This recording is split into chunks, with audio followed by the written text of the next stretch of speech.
Marxist communist கட்சிக்கு தற்போது 2 தொகுதிகள் ஒதுக்கீடு செய்யப்பட்டுள்ளது. அண்மை செய்தியாக தொடர்ந்து நாம் பார்த்துக் கொண்டிருக்கிறோம். விரிவான விவரங்களை செய்தியாளர் செலினா வழங்க கேட்டறியலாம். செலினா, வணக்கம். இது குறித்தான விவரங்களை பதிவு பண்ணுங்க.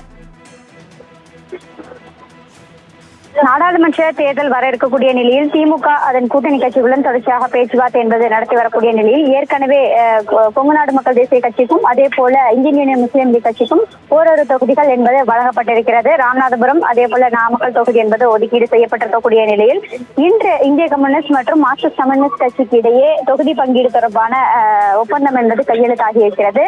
இந்திய கம்யூனிஸ்ட் கட்சிக்கும் மார்க்சிஸ்ட் கம்யூனிஸ்ட் கட்சிக்கும் கட்சிக்குமே 2 தொகுதிகள் என்பது ஒதுக்கீடு என்பது இந்த நிலையில் எந்த தொகுதிகள் என்பது தொடர்பான விவரங்கள் பின்னர் அறிவிக்கப்படும் என்றும் தற்பொழுது 2 கட்சிகள் வழங்குவதாக முதலமைச்சர் தலைமையில் கையெழுத்து என்பது ஆகியிருக்கிறது.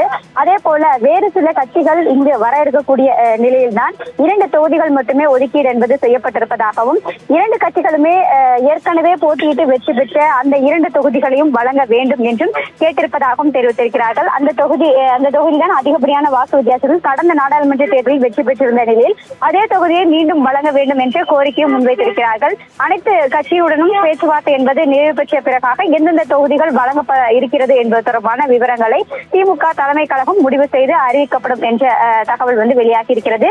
2 தொகுதிகளுக்கு தற்பொழுது கையெழுத்திட்டிருப்பதாகவும் இந்திய கம்யூனிஸ்ட் கட்சி சார்பாகவும் அதே போல மார்க்சிஸ்ட் கம்யூனிஸ்ட் கட்சி சார்பாகவும் 2 கட்சிகள் என 4 தொகுதிகள் என்பது வழங்கப்பட்டிருப்பதாக தற்பொழுது தகவல் தெரிவித்திருக்கிறார்கள்.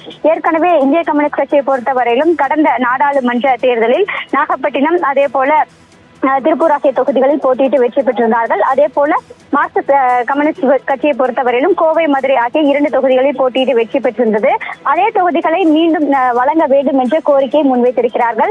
இந்த நிலையில் மக்கள் நீதி மையம் திமுகவுடன் இணைந்து போட்டியிட்டால் அவர்களுக்கு கோவை தொகுதி வேண்டும் என்ற கோரிக்கையை மார்க்சிஸ்ட் மக்கள் நீதி மையம் வைத்திருக்கக்கூடிய நிலையில் மீண்டும் மார்க்சிஸ்ட் கம்யூனிஸ்ட் கட்சி சார்பாகவும் கோவை தொகுதியை எங்களுக்கு வழங்க வேண்டும் என்ற கோரிக்கையும் முன்வைத்திருக்கிறார்கள்.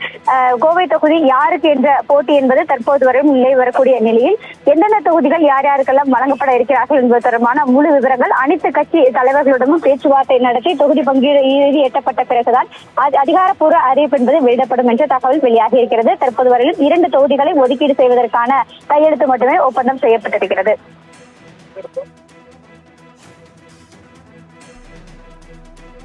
செலினா, விவரங்களுக்கு நன்றி.